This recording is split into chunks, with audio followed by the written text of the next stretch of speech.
Today's lecture is Critical Fortunes of Rembrandt and Vermeer, presented by Michael Zell, Associate Professor in the Department of History of Art and Architecture at Boston University. With a PhD in Fine Arts from Harvard, Michael Zell is a scholar of the Dutch Golden Age. In 2002, both his book, Reframing Rembrandt, Jews and the Christian Image in 17th Century Amsterdam, via the University of California Press, and his co-edited book, Rethinking Rembrandt, were published. He has written articles and essays on a wide variety of Dutch art, including the in-press exhibition catalog essay, Graphic Images, Rembrandt's Printed Nudes, for 2016. His list of awards and accolades is commendable, including a faculty award from the Graduate Student History of Art and Architecture Association at BU in 2015. Thank you all so much for joining us at this course. It's always a pleasure of mine to see everybody here every Wednesday afternoon. Happy holidays. I look forward to seeing you in the winter and spring. And now please join me in welcoming our speaker, Michael Zell.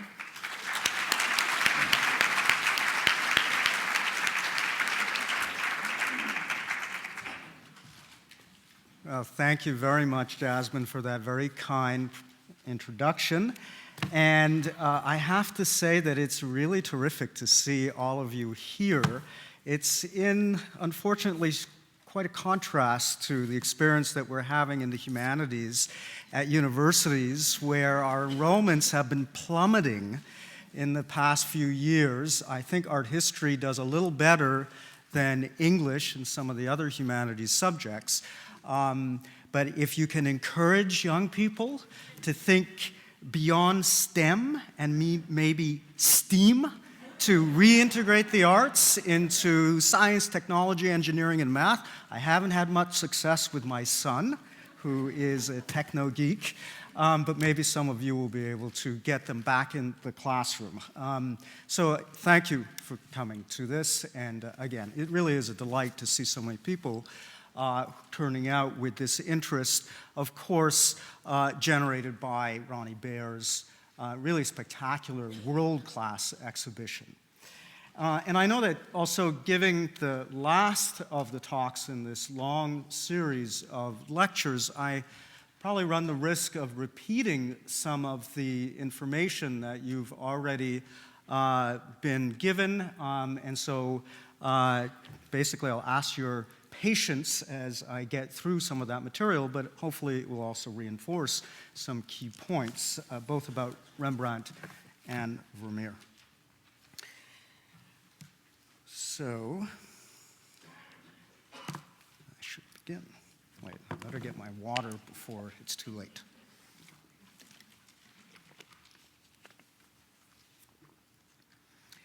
Now today, Rembrandt and Vermeer are universally regarded as the greatest artists of 17th century Holland. And thus, of course, their headline status in this really glorious exhibition of class distinctions, in which, remember, you've got only 4 Rembrandts and 2 Vermeers among the 75 paintings on display.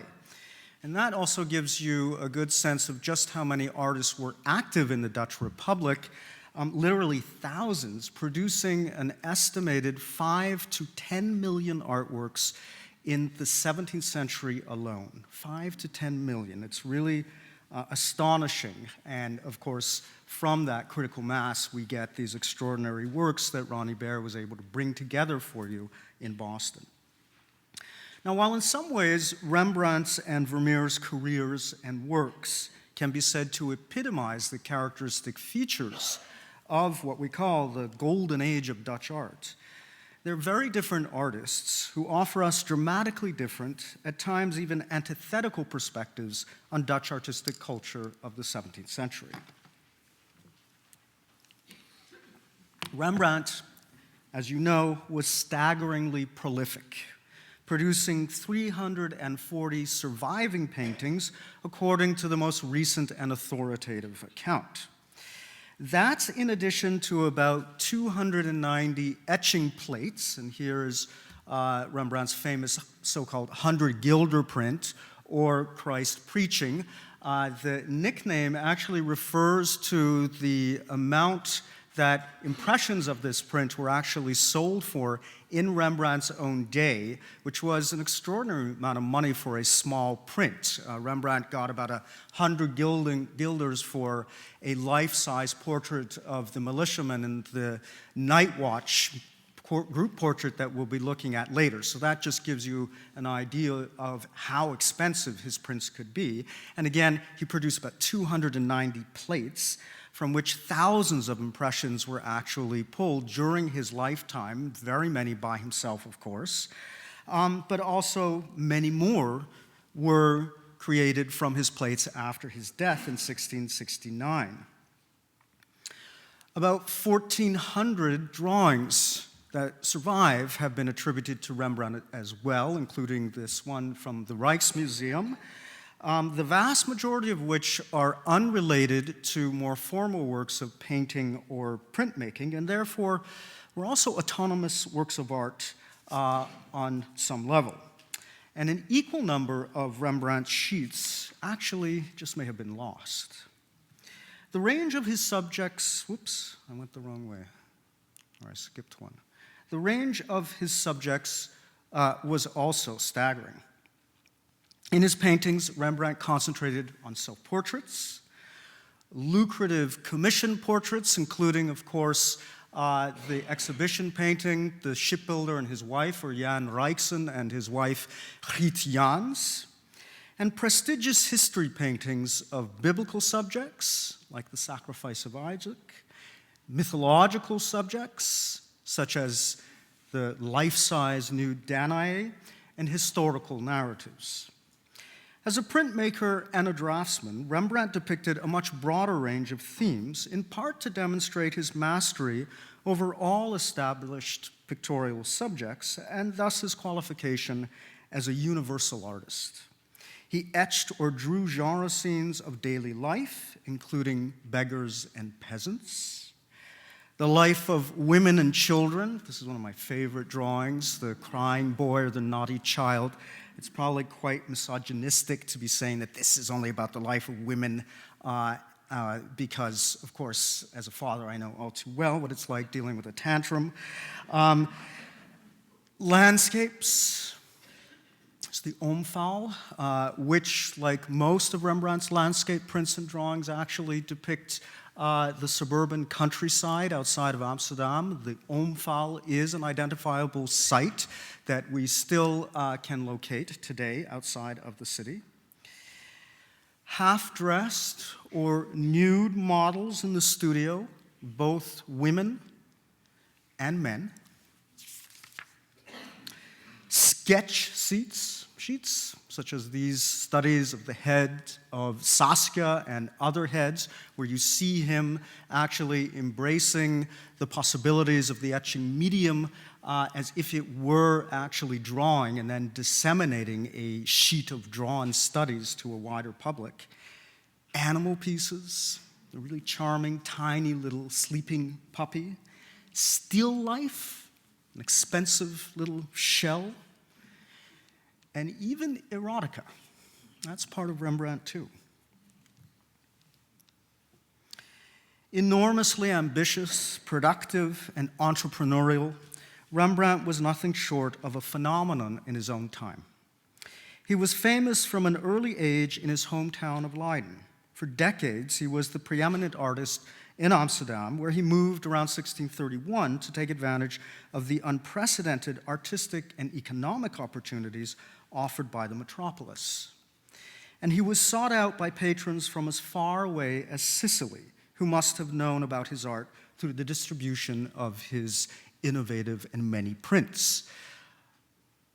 The Aristotle with the bust of Homer, which is on display in the Metropolitan Museum in New York, we know was actually commissioned by a patron in the Sicilian city of Messina, Don Antonio Ruffo, who didn't even know what the subject of the picture was when it arrived in Messina direct from Rembrandt's studio. So Rembrandt had a lot of leeway to come up with his own subject here.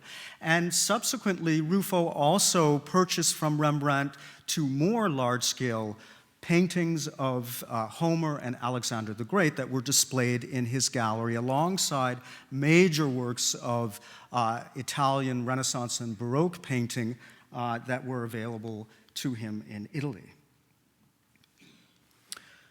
Vermeer, on the other hand, was a notoriously, even strangely unproductive artist, compared both to Rembrandt and most other Dutch artists of the 17th century, who generally embraced the unprecedented opportunities offered by the booming Dutch art market. For example, there are more than 1,000 surviving paintings by the landscapist Jan van Goyen. I think there's a painting by Van Goyen in the exhibition. Only about 35 paintings by Vermeer are accepted today, and therefore, of course, it's a very great privilege to have no fewer than 2 out of those 35 Vermeer pictures in the exhibition, and that really testifies to the curator Ronnie Baer's extraordinary skills and presumably her persistence in getting those here to Boston for us. Vermeer's total output probably amounted to no more than between 45 and 60 paintings, as was proposed by the eminent economic historian John Michael Montius. In contrast to Rembrandt, Vermeer's subjects are also quite narrowly focused. After beginning his career with large-scale history paintings, such as Christ in the House of Mary and Martha, he concentrated primarily on modest-sized cabinet paintings of genre subjects like the Concert, which of course was here in Boston until it was stolen from the Isabella Stewart Gardner Museum in 1990. Hopefully one day, of course, it will be returned, and it's not too damaged, even though those rotten thieves cut it out of its frame. So he concentrated mostly on these modestly scaled genre scenes, with a handful of landscapes, really cityscapes, such as the famous view of Delft, and a few allegorical subjects, including the art of painting, which we know Vermeer never sold. His wife, Katharina, tried desperately and ultimately unsuccessfully to keep the picture out of the hands of Vermeer's creditors after his sudden and untimely death in 1675. Keep in mind, not a single drawing, let alone a print, has ever been securely attributed to Vermeer. So the extent of his entire production over a career of 22 years is incredibly small. It's probably not hard to imagine that Vermeer took his time while painting, giving this exquisite optical effects and the jewel-like appearances he was able to achieve with his meticulous technique. Vermeer's exceptionalism may be accounted for in part by his reliance on the support of an individual collector or art lover who probably provided Vermeer with an annual fee in exchange for the right to choose among his paintings at the end of the year. The Leiden artist Gerard Douw famously enjoyed such an arrangement with a wealthy collector who paid him the substantial sum of 500 guilders annually for the right of first refusal. Most likely, Vermeer's patrons were Peter van Rauwen and his wife, Maria de Knaut. Usually, we only identify van Rauwen as Vermeer's patron, but in point of fact, Van Rauwen's wife, Maria de Knaut, we know specifically in her own will bequeathed to Vermeer a sum of 500 guilders, which seems to be unprecedented for any artist in 17th century Holland, because she left many other donations to charitable institutions, which was very typical at the time, but only this case is it to an artist. So it's really the two of them, both Peter and his wife Maria, who probably owned 20 or 21 Vermeer paintings, including The View of Delft and Girl with a Pearl Earring. Can you imagine that collection in Delft? 20 to 21 out of 35, right? 35 paintings that we have today. So that's something like 2/3 of what we have was there in a townhouse, we don't know exactly which one, in the relatively small city of Delft. Unlike Vermeer, however, Douw, who also enjoyed one of these special arrangements with a patron or supporter, was a relatively productive painter. So Vermeer's relationship with his patrons appears not only to have protected him from the pressures of the market, but allowed him to devote himself fully to his creative impulses and experimentation. As a result, Vermeer never achieved the widespread recognition that Rembrandt self-consciously cultivated for himself. Most of Vermeer's paintings seem to have been in the possession of a small circle of connoisseurs and collectors in Delft, which in Vermeer's time was also a relatively provincial city. As we'll see, there are records of a few visits by prominent 17th century collectors to see Vermeer in Delft, but the support and protection Vermeer enjoyed of a sympathetic patron or collectors, as we'll also see, ultimately limited his reputation in his own time and into the 19th century, even to late in the 19th century. So how did these two very different artists, one of whom was almost lost to the oblivion of history, come to epitomize the glories of the Dutch Golden Age as we define it, and thus be accorded top billing in the exhibition class distinctions? I'm going to try to answer that question by tracing their differing critical fortunes or receptions over the course of nearly 4 centuries. We begin with Rembrandt, who was actually Vermeer's senior by 26 years, so he's an earlier generation. Vermeer is younger. In light of his celebrity status in his own time throughout Western Europe, it should be no surprise to learn that Rembrandt has always been admired by collectors and art critics. But he also attracted a great deal of controversy and inspired some of the most vehement denunciations of art ever published, as we'll see. In 1664, 5 years before Rembrandt's death, a German art lover compiled a list of what he called the most distinguished European painters, praising Rembrandt as, quote, the miracle of our age. Rembrandt was the only artist on his list to receive such an accolade.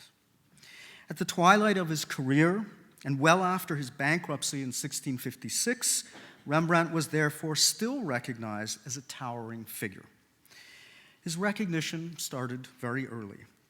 When Rembrandt was only about 25 years old, he was already being hailed as a consummate artist by Constantijn Huygens, secretary to the stadtholder Frederick Hendrik in The Hague, who you can see in the Thomas de Keyser portrait that is also in the exhibition. He's a very important cultural figure in 17th century Holland, as well as an important statesman, and he's going to come up repeatedly as I run through my lecture. To Huygens, a highly cultured statesman, poet, connoisseur, and amateur musician, Rembrandt's early biblical painting, Judas returning the pieces of silver from about 1629, which he must have seen on a visit to Rembrandt's Leiden studio, surpassed the achievements of even the legendary ancient masters. He writes, I would put this beside all the beauty that the ages have brought forth.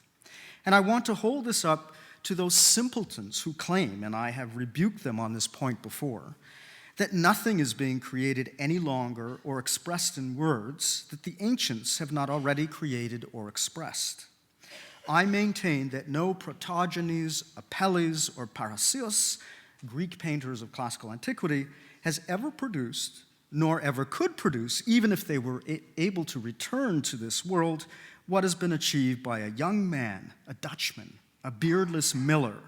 I stand amazed even as I say this. Bravo, Rembrandt. Right? You can't get any better than that. Rembrandt's 25 years old, beardless, as Huygens says, and he says he's a beardless miller because Rembrandt's father was a prosperous miller. By the 1640s, after having achieved tremendous success in Amsterdam as a painter of dramatic history scenes and expressive portraits, so we can return to Jan Rijksen and Giet Jans and the shipbuilder and his wife. So this was from 1633, a tremendous success in the period when Rembrandt is being inundated, we know, with portrait commissions, and I think it is really a privilege to have this from the Queen's collection also here in Boston. It's also in magnificent state of preservation, as you probably have seen yourselves.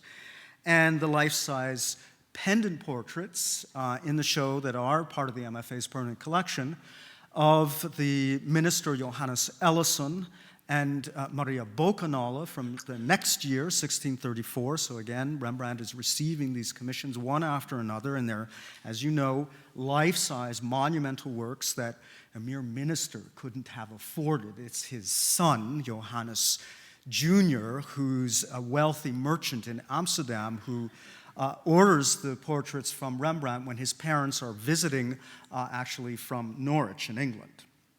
So by this period, Rembrandt's reputation was secured. In 1650, the poet Lambert Bos enthused, "I will not attempt your fame, O Rembrandt, with my pen to scrawl, for the esteem you receive in every hall is known when I merely mention your name." Now, this is not to say that there are no signs of trouble, particularly concerning his relations with patrons. The monumental and stylish 1639 portrait of Andries de Graaf, also in the exhibition, is a representation of a powerful Amsterdam regent who actually would serve as burgomaster or mayor of the city 7 times and who left behind a fortune. Apparently, this portrait was the cause of a dispute between Rembrandt and the sitter de Graaf. We don't know the reason for the dispute, only that it was settled by Rembrandt being awarded a fee of 500 guilders, which was a very significant amount of money for a portrait painting. It's been suggested that de Graaf was either dissatisfied with the picture or that there was disagreement over the price, a not uncommon problem between Rembrandt and his customers. In any event, the painting would be Rembrandt's last portrait commission from a regent, the most powerful and richest class of patrons in 17th century Holland. There's also evidence of Rembrandt's declining popularity in his later years. In 1679, 10 years after Rembrandt's death, the German painter Matthias Scheitz acknowledged that although Rembrandt was, quote, esteemed and greatly respected, this has somewhat diminished recently. The most spectacular example of Rembrandt's somewhat diminished reputation, as Scheitz puts it, is the rejection of his colossal conspiracy of the Batavians under Claudius Civilis. What you're seeing here today, which is actually in Stockholm, the museum there, though very large at 6.5 by 10 feet, is merely a fragment, a quarter of the original size of the canvas he was commissioned to paint. The portrait, or rather the painting, was ordered by the city magistrates for Amsterdam's magnificent new town hall, which I show you here in a photograph that I took there. It's currently the Royal Palace in Amsterdam. It became a Royal Palace only in the early 19th century after Napoleon invaded the Dutch Republic and brought an end to this unique state. And only at that point is this municipal structure actually transformed into a royal palace, and it still belongs to the Dutch royal family. You can visit inside, and if you're ever in Amsterdam, I encourage you to try to visit. Visitors are allowed in if I was going to say the Queen, but it's actually now the King, Willem-Alexander, is not in residence or he's not using it. You can visit, and it really is a fascinating structure, as we'll see in a moment with some interior shots. And here is a contemporary 17th century painting of the structure by Gerard Bergheide from 1672 to give you a sense of how glorious this building was in the 17th century when it was unveiled, as opposed to this dirty facade that I just showed you in the photograph that unfortunately is something that seems we're going to have to live with. The facade of the structure will never get back to this brilliant white after all those centuries of deposits of muck and pollution. But it gives you a sense, this painting also, of how splendid the structure was, how big it was as well, and why, therefore, the Dutch in the period actually could refer to it as the eighth wonder of the world. So that's how extraordinary this structure was to them. And of course, the monumental painting by Lingelbach of the central square in Amsterdam, the Dam Square, also shows you the new town hall under construction. Over here, you see it at the left, right? And it was all kinds of offices that were important to the administration of the city of Amsterdam housed in this structure. The Exchange Bank, the Wisselbank, prisons, tribunals, offices where the burgomasters were meet. It's not a palace, as it seems to suggest by the current title. It really was the seat of the functioning civic government. Moving inside, as I said, it's well worthwhile if you have the opportunity in Amsterdam. Gives you a sense of the splendor of how no expense was spared by the city magistrates, who were probably the richest people in the world at this point in terms of the marble materials that they used, in terms of all of the sculpted decoration, the chandeliers. It's really, really an impressive central hall that they called the Burgerzaal, or the Citizens' Hall, because it was open to the public. So you could come and actually admire the splendors of the structure that materialized for the Dutch in the 17th century, just how rich and powerful they had become only recently. And there are actually maps, hemispheres on the floor over here, the Western and the Eastern hemispheres. So the Dutch actually had the world at their feet when they walked across this decoration, right? And if you were to walk down one of the corridors on either side of the Burgerzaal, you would come across the corners that surround the Citizens' Hall with a painting such as this, a giant lunette hanging above doorways that would lead into the various administrative offices.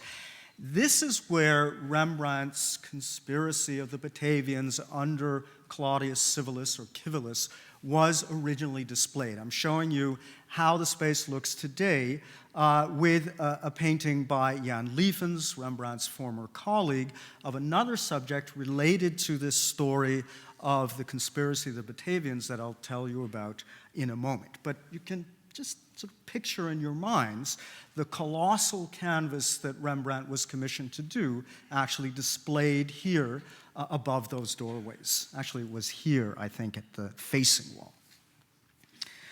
Now, Rembrandt's painting was recorded as installed as planned in the town hall in a guidebook to the city in 1662. So it was here for a short period of time. And then we know that it was returned to Rembrandt for unknown revisions, originally for unknown reasons, originally for revisions. He was supposed to make some changes, but it never actually returned to the town hall and was ultimately replaced by this very disappointing work by the artist Jürgen Ofens, which is his version of the scene and is still seen there today. Now, comparison of Rembrandt's fragment, again, just a quarter of the original size here that's in Stockholm, with this drawing by Rembrandt gives us a sense of how the picture was actually altered. In fact, it was dramatically cut down from a much larger composition. This is the central scene of Claudius Civilis, I think you pronounce it in Latin. So here he is, right, the central figure.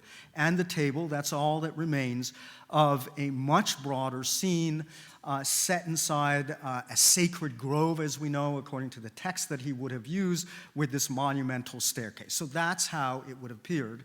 And by the way, the drawing that Rembrandt made of his original composition is on the back of a funeral ticket that he received that's dated 1661. So this is one of those very, very rare gems that we have that help us to date Rembrandt's drawings, because The drawing can't be from before 1661, we know, because of that date, right? Now, Rembrandt depicts the swearing of an oath of allegiance to Claudius Civilis, the chieftain of the barbarian tribe of the Batavians, who lived in the area of northern Europe that roughly corresponds to Holland. Thus, the Dutch identified the Batavians as their ancestors. So these are the ancestors of the Dutch. In the first century, as the Roman historian Tacitus tells us, the Batavians revolted against what they considered the tyranny of Roman rule, an event the Dutch considered a validating prototype for their own revolt against Spanish rule, which officially ended in 1648, the year that construction of the new town hall was begun. So symbolically, the construction of the town hall is linked to that official recognition of the independence of the Dutch Republic from Spanish authority. Rembrandt emphasizes the barbarism and savagery of the Batavians, again, the barbarians, as they clash swords in the nighttime ritual, and calls vivid attention to Claudius Civilis's brutally disfigured face. He was blinded in one eye in a battle. The distinguished magistrates who commissioned the painting were probably not pleased with this almost savage image of the men they considered their noble ancestors. The contrast between Rembrandt's work and another monumental picture the magistrates also commissioned for a different space in the town hall, Flink's Marcus Curius Dentatus refuses gold for a meal of turnips, could not be starker. Flink's figures are refined and idealized, embodying the civilized and cultured ideals of Amsterdam's political and social elite. Flink had been Rembrandt's pupil in the 1630s, but gradually abandoned his master's assertively realistic style, dramatic lighting effects, and broad handling of paint for a brighter, smoother, more idealizing and classicizing style that appealed especially to the regent class. And Flink was actually originally awarded the commission for this entire cycle in 1659, but he died unexpectedly in 1660, and then the cycle is actually reduced and divided up between Rembrandt and two other artists, right? So a former pupil, a young guy who's abandoned Rembrandt's style, was the original choice of the magistrates to create the entire cycle, in addition to other works like this very successful picture that's still in the Burgomaster's chamber in the town hall. Details of the work reveal how Rembrandt's expressive, rough application of paint departs from all norms. He even works scrapings from the palette to reinforce the coarse and essentially brutish character of the Batavians and their barbarian customs.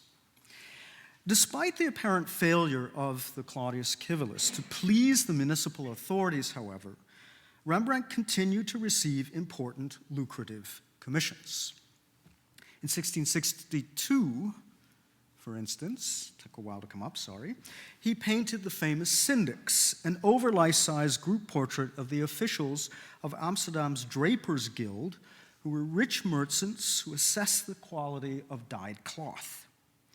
That Rembrandt remained popular among elite patrons until the end of his life was also confirmed by the very recent discovery of documents recording a commission for two altarpieces for a church in Genoa in 1666-67. Okay, we just found out about these less than 10 years ago, so it was a real revelation. The patron, Francesco Maria Sauli, first ordered from Rembrandt two oil sketches, one of which was to depict the very Catholic, strangely in our eyes, Catholic subject of the Assumption of the Virgin.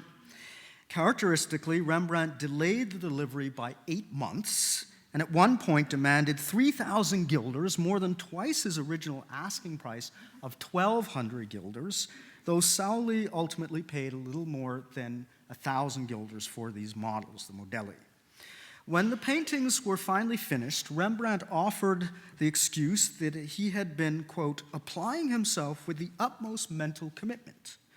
Sauli's agents also reported that Rembrandt, quote, wishes to acquire fame and honor in our parts, adding that, quote, he wants a lot of money because he maintains that he is someone who has knowledge of the art of painting and therefore stands his ground. Right? So Rembrandt is very clear about his authority, and he uses the price of his pictures basically to assert their transcendent value.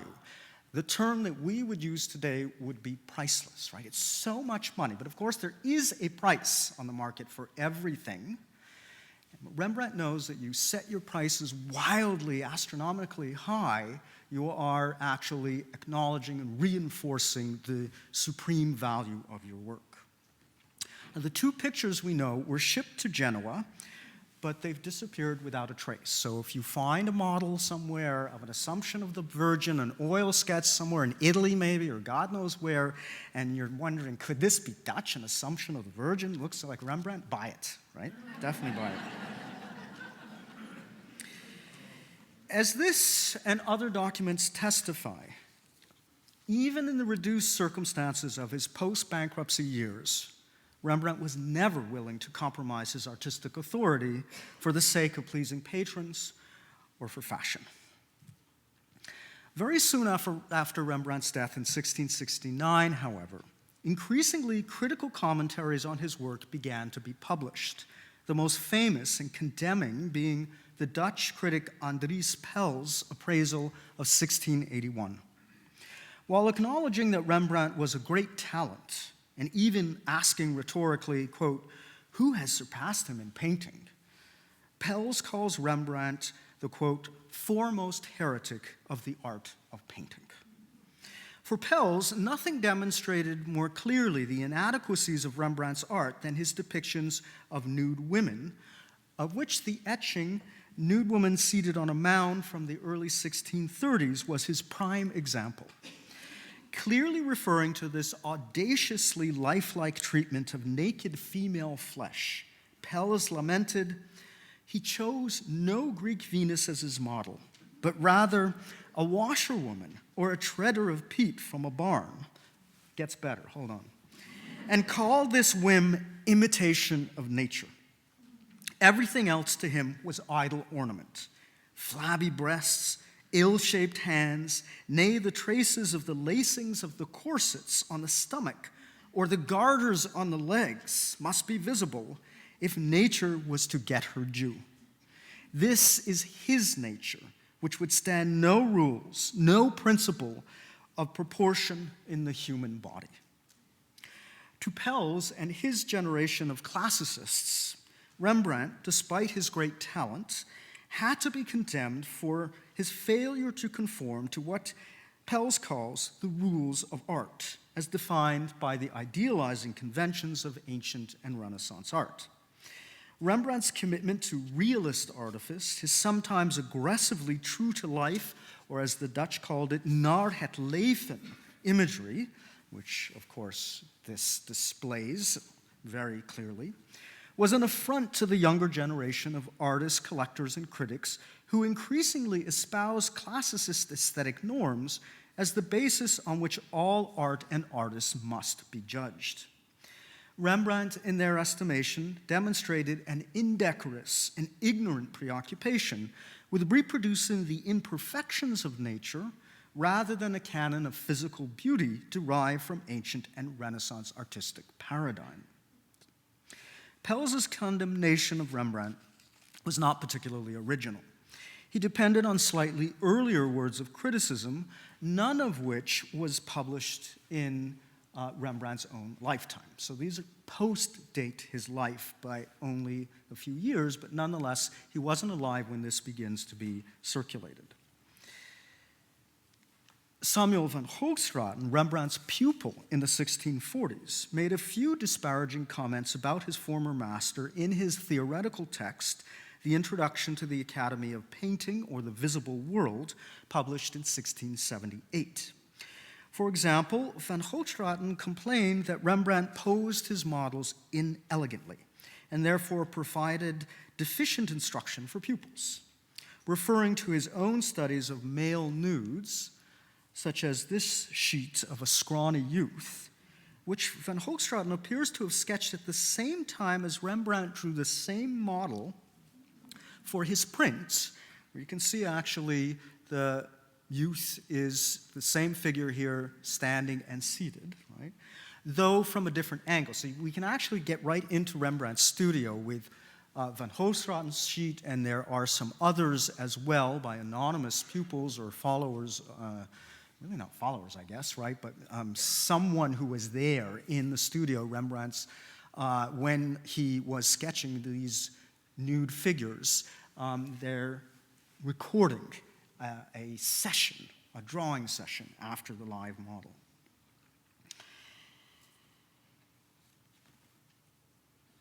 Referring to these sheets, or his sheet, I'm sorry, that we see here, Van Hoogstraten writes, quote, "When I look through my old academy drawings, I regret that we in our youth were given such meager instruction.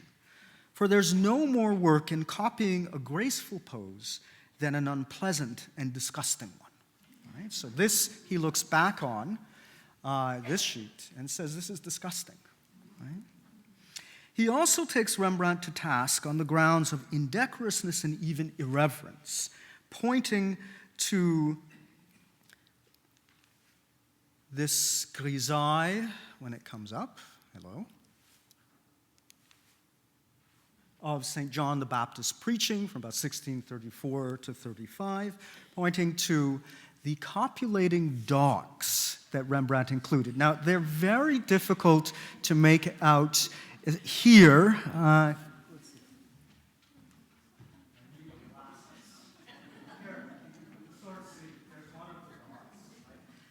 So it's very hard to make out in the reproduction, but it's also difficult to identify them in the actual painting because this area of the picture has been worn over time. But they were obviously more visible and explicit earlier in Rembrandt's day, and this is part of Rembrandt's audacious assertion of his art as truth, right? He represents reality, is what he's doing, including that very natural occurrence that one might observe out in nature of copulating dogs, together with all kinds of other vignettes here that bring the biblical story vividly into the present tense and the present reality of the 17th century. I mean, you've got, where is it over here? I need my glasses. There are these great little episodes to point out. Where are we? We've got a mom telling her child who's crying to be quiet, listen, right? And also you have here figures including those who are wearing Japanese costumes. So Rembrandt introduces that element which is anachronistic and anomalous in a biblical scene, but he is bringing the whole world as it's understood by this point in the 17th century in Holland to bear on the rendering of a biblical event. And of course, you've probably heard that the Dutch East India Company had a monopoly, exclusive rights to trade with Japan in the 17th century and all the way through up until the opening of Japan in the 19th century. Van Hoogstraten was also the first to record that some people voiced criticism of the Night Watch, Rembrandt's innovative group portrait of the militia company of Captain Frans Banning-Kock and his lieutenant Willem van Rautenburg. Van Hoogstraten writes, "In the opinion of many, he made the large picture too much a work executed according to his own wishes than one of individual portraits which he was commissioned to do." So Van Hoogstraten presumably refers here to Rembrandt's extraordinary dramatization of this group portrait of militiamen to show them actually in the midst of marching out to participate in a parade, most likely, and of also Rembrandt's inclusion of many additional figures, at least 10 additional figures, many of which are life-size, than those he was commissioned to actually create. So you probably heard about this before.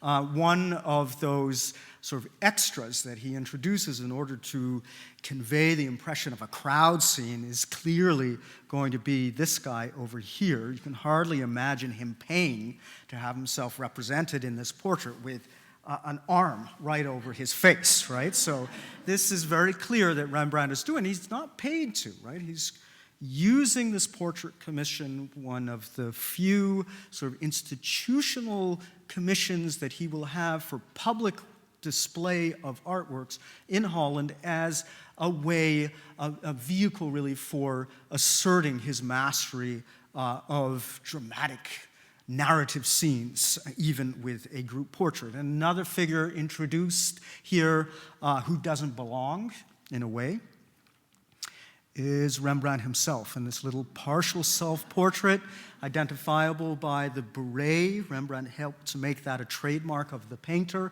He's kind of looking over the shoulders mischievously with one eye over there, acknowledging, of course, that this is his own creative spectacle, not merely a posed portrait commissioned by the militiamen themselves. But Van Hoogstraten, after citing that some people complained, immediately follows this statement by asserting the transcendence of Rembrandt's painting. He writes, "However, this work, no matter how much it can be censored, will survive all its competitors," which of course it has. Van Hoogstraten does add, though, that, quote, "I should have wished him to use more light." Van Hoogstraten's criticisms are relatively minor compared to the intensity of Pels's indictment of Rembrandt as, quote, "the first heretic of the art of painting." But it's important to recognize that both writers, in focusing their critiques on Rembrandt above all other 17th century Dutch artists, and remember there are thousands of them, right, actually confirm Rembrandt's reputation as the towering figure of the Dutch artistic tradition. For this younger generation, Rembrandt was a force to contend with, and increasingly he would become a foil against which they could define their aesthetic project and their larger program of modernizing Dutch art according to international cosmopolitan standards of classicism. Gerard De Lorette, an artist and art theorist for whom Rembrandt painted this portrait when he was between 25 and 27 years old, not Rembrandt, Lorette, sorry, similarly declared his admiration for Rembrandt while also chastising Rembrandt for violating classicist rules of art. In his highly influential treatise on painting of 1707, which he wrote after becoming blind in 1690, De Lorette admitted, quote, "I do not want to deny that I once had a special preference for Rembrandt's style. But as soon as I began to understand the infallible rules of art, I had to acknowledge this aberration and reject his style as something resting on nothing but disordered flights of fancy, which, without examples, meaning canonical exemplars of art, have no solid foundation to support them."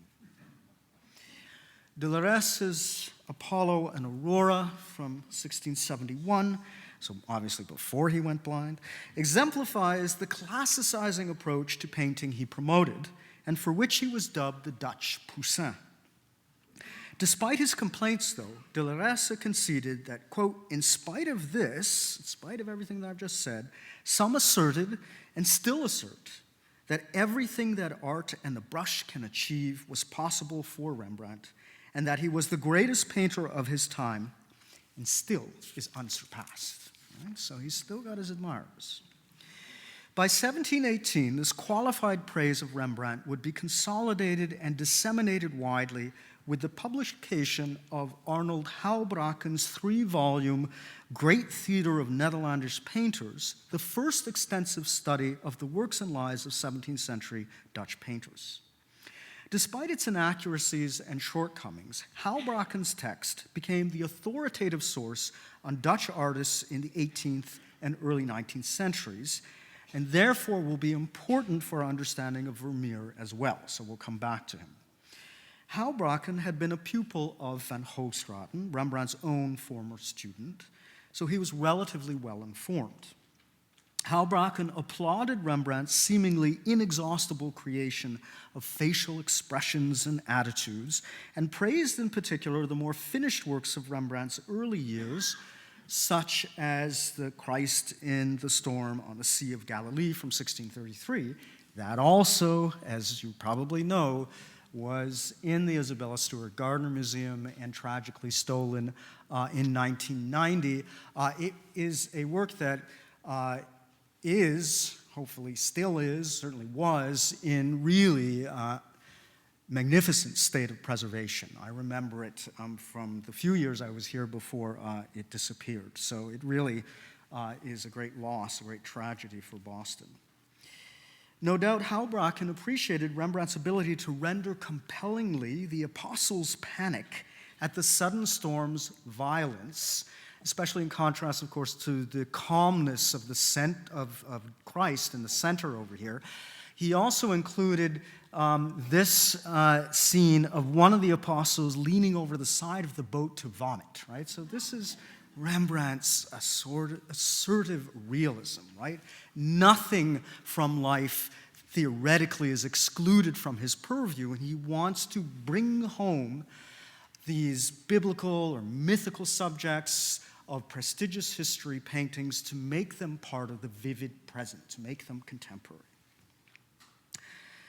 Now, Houbraken, nonetheless, disapproved of Rembrandt's late Broad Manor, which he considered merely unfinished, and, like Pels and others, was dismayed by what he considered Rembrandt's vulgarly naturalistic treatment of the female nude, which he described as, quote, the most wonderful subject of the brush.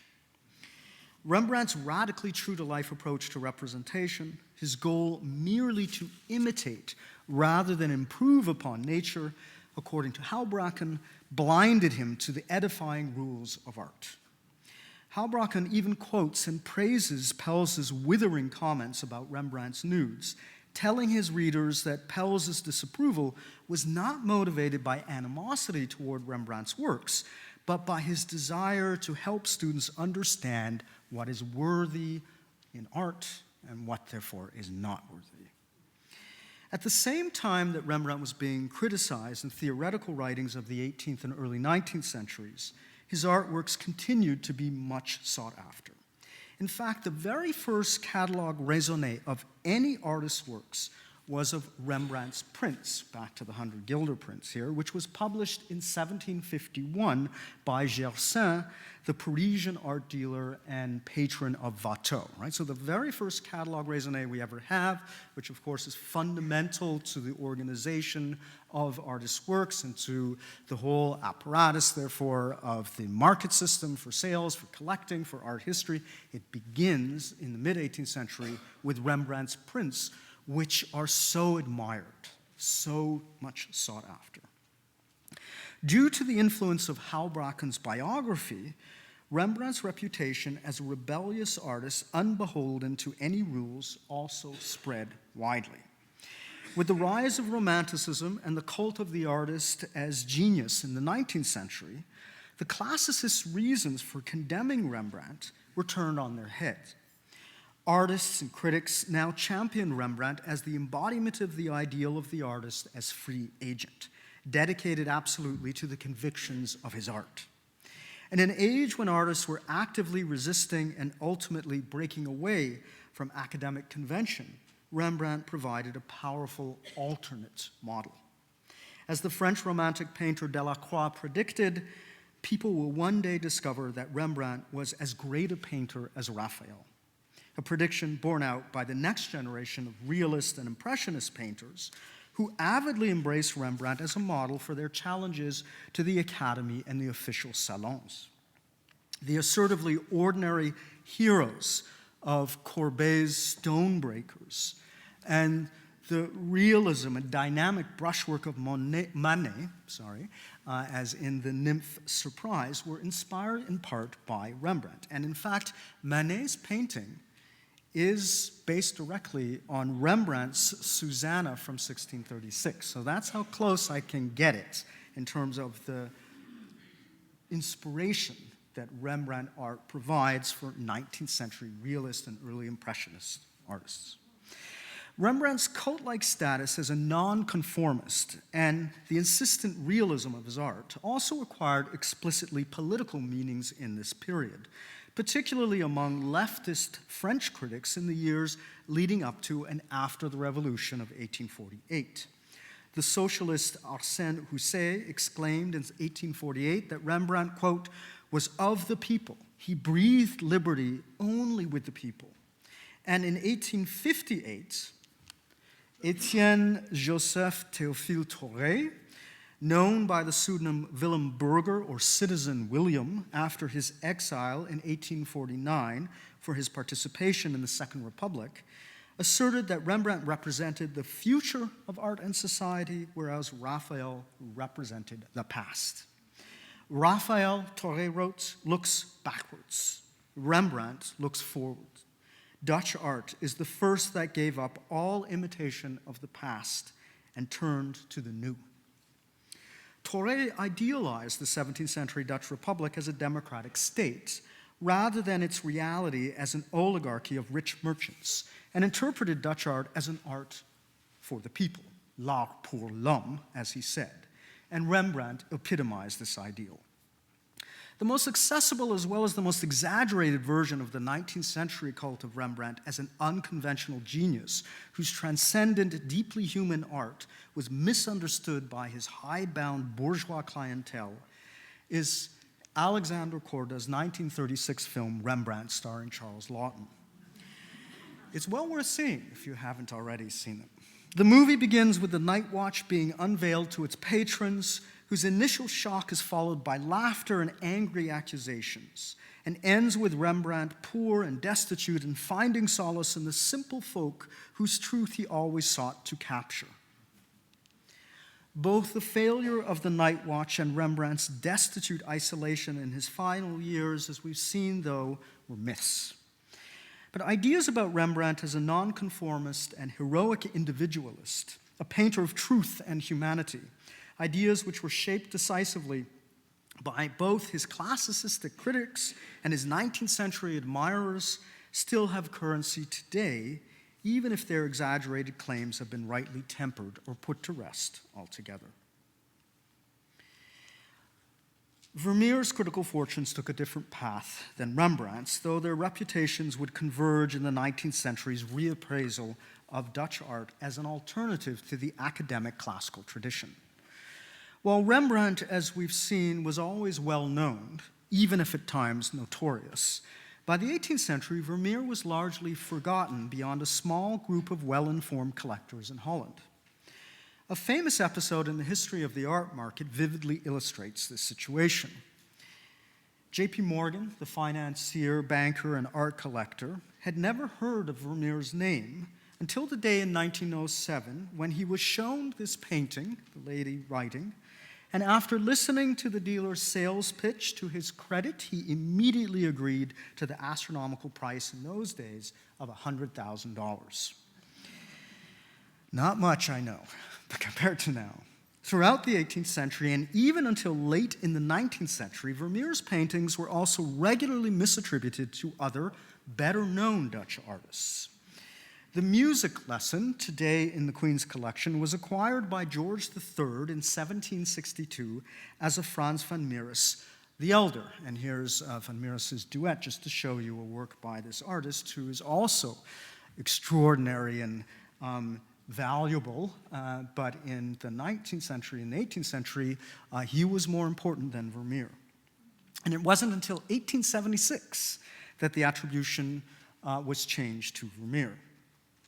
Young Woman with a Water Pitcher, one of the highlights of the Metropolitan Museum's Dutch galleries, was believed to be painted by Gabriel Metsu until it was correctly assigned to Vermeer in 1877.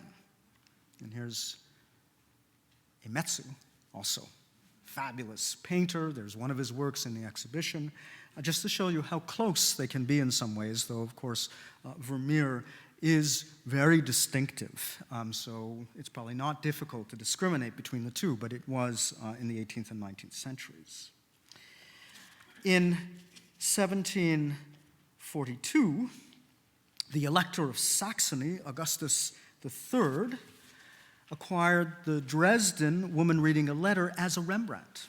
And from 1826 to 1860, the painting was actually attributed to Peter de Hoogh. Here's the linen cupboard that's in the exhibition. Only in 1862 was Vermeer's signature and the painting's date of 1656 published. And in 1813, the art of painting was also purchased by Count Cernan as a de Hoogh, again, because it bore a false de Hoogh signature. And it wasn't until 1860 the picture was recognized as a Vermeer. And the problem was not that Vermeer's paintings weren't appreciated, it was that his name was unfamiliar on the international art market. In the 18th century, painters such as de Hoogh and Metsu, by contrast, were established what we would call brand names on the market. In 1782, the French art dealer Lebrun wrote that Vermeer was appreciated in Holland but nowhere else, and tried to bolster Vermeer's reputation by characterizing him as, quote, a very great painter in the fashion of Metsu. So unfamiliar was Vermeer's name among prominent collectors that in 1784, another French dealer was unsuccessful in convincing the King Louis XVI to purchase Vermeer's Astronomer as a rare work of the master. This lack of name recognition in the 18th and first half of the 19th century should not blind us to the fact that during his lifetime, Vermeer was a celebrated artist. In 1663, the French nobleman and diplomat Balthazar de Montconis paid a visit to Vermeer in Delft from nearby The Hague, accompanied by Constantijn Huygens, the early champion of Rembrandt, as we heard. Vermeer didn't have any paintings to show, but he directed de Montconis to the home of a baker, probably the wealthy collector and baker Hendrik van Bouten, who showed him a painting of a single figure, perhaps the famous woman reading a letter, for which he boasted paying an astonishing 600 guilders. And de Montconis thought that this was just outrageous. It was very much an overpriced little single-figure painting to de Montconis. He valued it at a tenth of that. And in 1669, Peter Teding van Berkhout, a regent of The Hague, traveled twice to Delft, once accompanied with Huygens again, specifically to visit Vermeer, whom he called a celebrated painter. Teding van Berkhout wrote in his diary that Vermeer, quote, showed me some examples of his art, the most extraordinary and curious aspect of which consists in the perspective. Perhaps he was referring to the art of painting, a work which, as I mentioned, Vermeer kept as a showpiece in his studio rather than surrender to a buyer. But Vermeer's celebrity was constrained by a number of factors, not least of which was his astonishingly small output. Recall that only about 35 paintings are attributed to him today, and that he may have painted only between 45 and 60 works, or 2 to 3 paintings a year, during his entire 22-year career. Metsu's and de Hoogh's comparatively large productions, by contrast, helped to familiarize dealers and collectors with their work. Moreover, as I noted earlier, as many as 2/3 of Vermeer's paintings, 20 or 21, appear to have entered a single collection in his native Delft, probably that of Peter van Rauwen and Maria de Knaut, which was sold in Amsterdam in 1696. Delft was also a relatively provincial town, don't forget. Vermeer's posthumous fate as an unknown artist beyond small circles of primarily Dutch collectors and amateurs was sealed by his omission from Houbraken's 3-volume biography of Dutch artists published in 1718 to 21.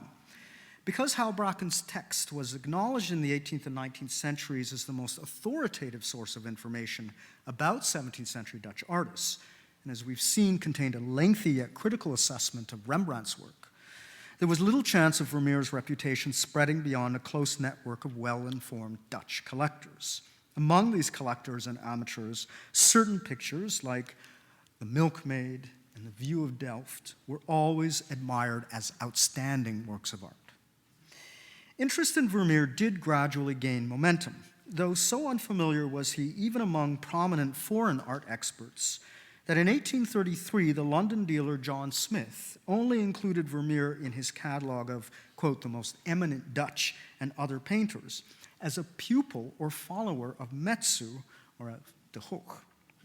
Smith wrote, "This painter is so little known by reason of the scarcity of his works that it is quite inexplicable how he attained the excellence many of them exhibit." 3 years later, Smith would devote an entire volume to Rembrandt, which is the first systematic catalog of the master's paintings. The situation underwent a dramatic change in the mid-19th century, largely due to the pioneering work of our friend, the leftist art critic Thoré, known since 1855 by the pseudonym Willem Burger, or Citizen William again, whom we met earlier as a promoter of Rembrandt as the paragon of modern democratic values. During his 20 years of political exile from France, Thoré traveled extensively in the Netherlands and elsewhere, researching the little-known and little-documented painter Vermeer, whom he famously dubbed the Sphinx of Delft. In 1860, Thoré presented Vermeer as his art historical discovery, and he published the first catalogue raisonné of Vermeer's paintings in 1866, following the sensation created by the first public display in France of 11 rare Vermeers in the Exposition Rétrospective, a lone exhibition from private collectors adjacent to that year's Paris Salon. To one French critic, Astruc, a member of Manet's circle, Vermeer was an epiphany. He writes, "Biographers are silent about his name. He's known only by a small circle. Vermeer evokes no parallels or comparisons. Only yesterday his name and his many virtues were appreciated by the merest few. And it is no exaggeration to say that the Salon Rétrospective has brought him to light." Thoré's art historical research was not only instrumental into the landmark exhibition and the rehabilitation of Vermeer's reputation. Many of the Vermeers in the show, and many of the most recognizable Vermeer canvases today, were either owned by Thoré or had been acquired through his activities as an art dealer. Both Lady Standing at the Virginal and Woman with a Pearl Necklace belonged to Thoré. He acquired for a private collector, officer, and a laughing girl, today in the Frick collection, and convinced another collector that the Geographer, in Frankfurt now, would be a sound investment and a prestigious addition to his collection. While Thoré's attributions of the other paintings in the exhibition have since been rejected, he tracked down and purchased The Astronomer for a French collector, and himself owned The Concert, which Isabella Stewart Gardner would purchase at the auction of Thoré's collection after his death in Paris in 1892. Thoré also acquired Lady Seated at the Virginal, perhaps Vermeer's last painting, now in London. And although Thoré attributed about 70 paintings to Vermeer, or double the number accepted today, his catalog includes the core of Vermeer's works.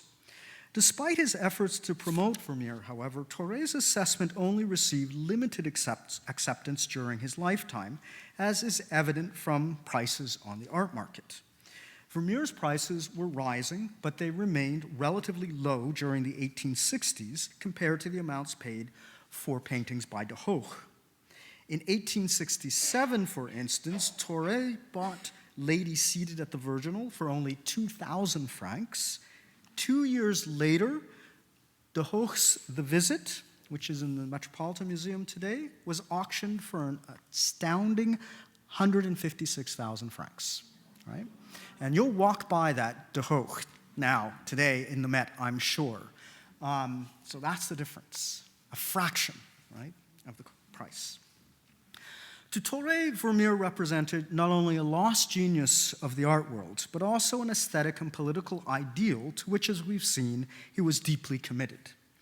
As an enthusiast of the realist school of French painting, Thoré sought to promote the Dutch tradition of realist artifice, what he called our beloved Dutch school, which previously had been depreciated by art theorists as inferior to idealizing and classicizing standards, as a precedent for the politically informed art of contemporary realists like Courbet.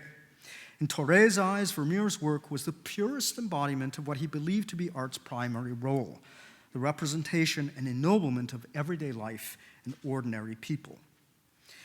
The popularity of Eugène Fromentin's The Masters of Times Past of 1879 would further solidify Dutch art's reputation as a precursor of 19th century realism and contribute significantly to the misplaced perception that 17th century Dutch painters simply represented the world around them.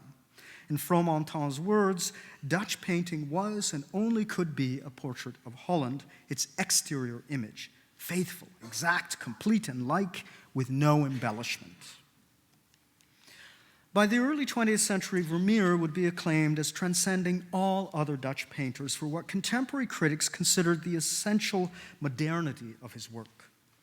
In 1913, the Boston painter and art teacher Philip Hale, for example, called Vermeer the greatest painter that ever lived and would have been intimately familiar with the concert in the Gardner. Hale found in Vermeer's paintings features he identified as specifically modern, such as, quote, his point of view, his design, color values, his edges, his way of using the square touch, his occasional pointillé touch. In his chapter, Vermeer and Modern Painting, Hale proclaimed, if ever a man believed in art for art's sake, it was he. He anticipated the modern idea of the impersonality of art. The distinctive aesthetic qualities of Vermeer's exquisitely painted canvases therefore resonated powerfully with the emerging modernist discourse of the autonomy of the artwork, endowing Vermeer's paintings with a mystique to which, I would say, we are still subject. It was not until 1935, however, that Vermeer would at long last be honored with a solo exhibition in Rotterdam. The catalog opened with a statement, next to Rembrandt, the figure of Vermeer rises above all other artists of the great age of the 17th century. So we've come full circle here. That same year, the venerable Abraham Bradius, researcher, collector, and director of the Mauritshuis, published his famous catalogue raisonné of Rembrandt's paintings, which is still acknowledged as the Ur-catalogue of Rembrandt's pictures. 2 years later, however, Bradius enthusiastically pronounced The Supper at Emmaus, probably the most famous forgery of all time, as an authentic Vermeer. On Bradius's recommendation, the Boijmans van Beuningen Museum in Rotterdam purchased the painting in 1938 for more than 500,000 guilders, and it's still there to be seen today.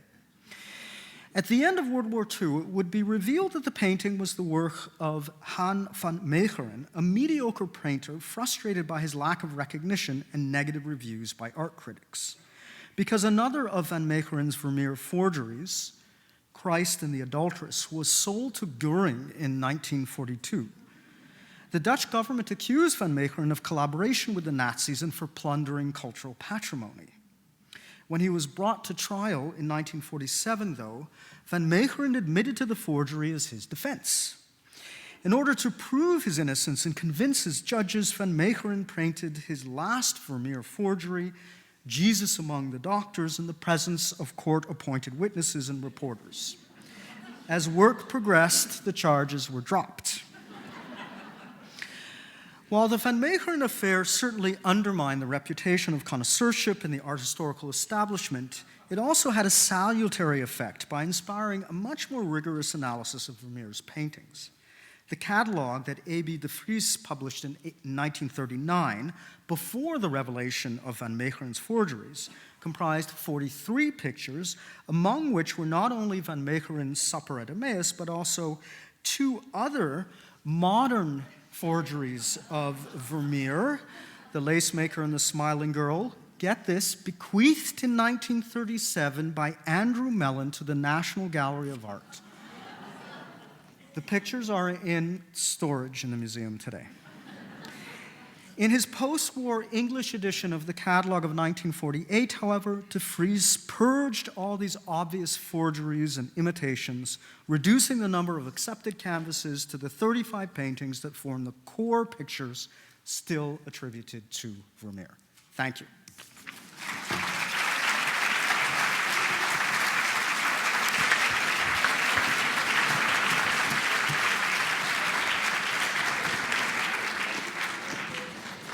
I think So I we should have- get rid of these, right? We should have Time for some questions at the end. If you have a question, please raise your hand. We'll bring the microphone to you. And we do ask that those of you who are departing now, please do so quietly.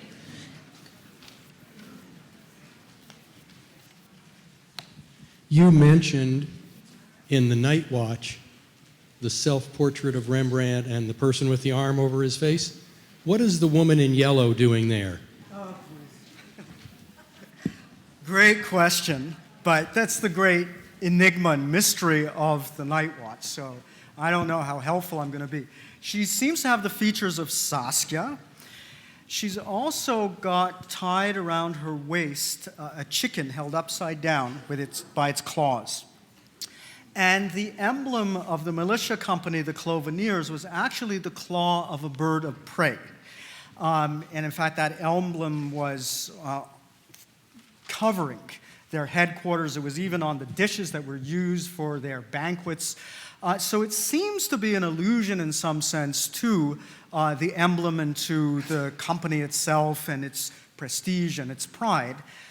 But at the same time, there's no avoiding the fact that that's a very odd way of representing the talon of a bird of prey. It's not. And sometimes she's normalized, and the reference is normalized in art history by identifying her as a settler or maybe a girl who would have helped prepare meals for soldiers, sort of running around all the commotion of the militiamen as they're preparing to march out. But, I'm not so sure that we can just dismiss it as something that Rembrandt intended to merely reinforce the prestige of the actual patron. So it's a really good question. I don't have a full answer for you, but she does seem to have some kind of allegorical sort of counter role there, because she's also brightly illuminated and moving away in the opposite direction from where they're headed. So thanks for the question. It's not a full account because we don't have a really adequate explanation at this point, other than if we just say, nothing's intended other than reinforcing honor and prestige. Thanks for the question. Got some questions down here. When you referred to the different prices of the De Hoek and the Vermeer, you said the Vermeer sold for 2,000 francs, and the De Hoek, 100,000 or something like that. Can you convert that to? Oh, I knew someone was going to ask me that. No, sorry, I didn't research that, and my field is 17th century Holland, so I wish I could, but obviously, we're dealing with an extreme difference in pricing for Vermeer versus De Hoek. Yeah, but I'm sorry, I don't have the answer. For that, as they say, that's above my pay grade, right? So, yeah. And the next question's there. Yeah. My question relates to the paintings of Vermeer being correctly assigned to him. One part of it is he did not sign his paintings. What about people signing their paintings or not signing their paintings at that time? Could you say something about that? And also, who would have been the experts in those days? We look to people with academic degrees today, and as a curator, who would have been the experts in those days that did the assigning? You mean in the 17th century Yeah. itself? Yeah, okay. It's a great question. Well, not all artists signed their pictures, though many, of course, did, and Rembrandt especially, and there are a few pictures by Vermeer that he did sign, and those are identified as reliable signatures. But it wasn't an absolutely universal practice, as you would expect today, right? So that leaves us with the requirement that we, make informed judgments, right, based on everything that we can do to study and prepare and compare in terms of works by other figures. And the 17th century did the same when they were needing to authenticate a work. And in those days, very often, because there wasn't obviously an art historical establishment, no art historians, and relatively few dealers, artists would be called in to make their assessments. And Vermeer would be called to The Hague at some point to pronounce his assessment on Italian paintings that were returned to a dealer because they were considered to be copies and trash, basically. Rembrandt is asked, I think, to do that as well. So very often these painters are called upon. Velázquez as well, as paintings are arriving at the palace in Madrid that his king, Philip IV, has purchased from Italy, and Velázquez has to make the call, is this actually a Raphael? And very often, even Velázquez turned out to be wrong in retrospect, identifying a copy, a good, famous copy of an original Raphael that we know exists. So, it's a good question. Next question up here in the back. Thank you for the lecture.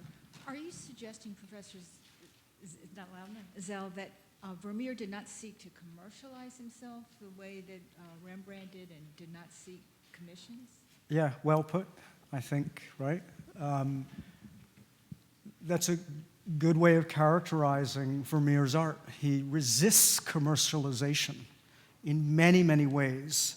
And Rembrandt probably does on a certain level, but he's much more enthusiastic about embracing any opportunity available to him to market and promote his work and his stature as an artist. Vermeer seems to set himself apart from the workings of the art market, from the vicissitudes of having to paint for the open market or even for painting on command, in the same way that he seems to actually disassociate himself from his middle-class origins and through his marriage and the kind of lifestyle that he's able to cultivate for himself as a famous painter with the support of individual collectors and also taking on the kind of, what would we say, the heirs of the elite upper class to which he enters by his marriage to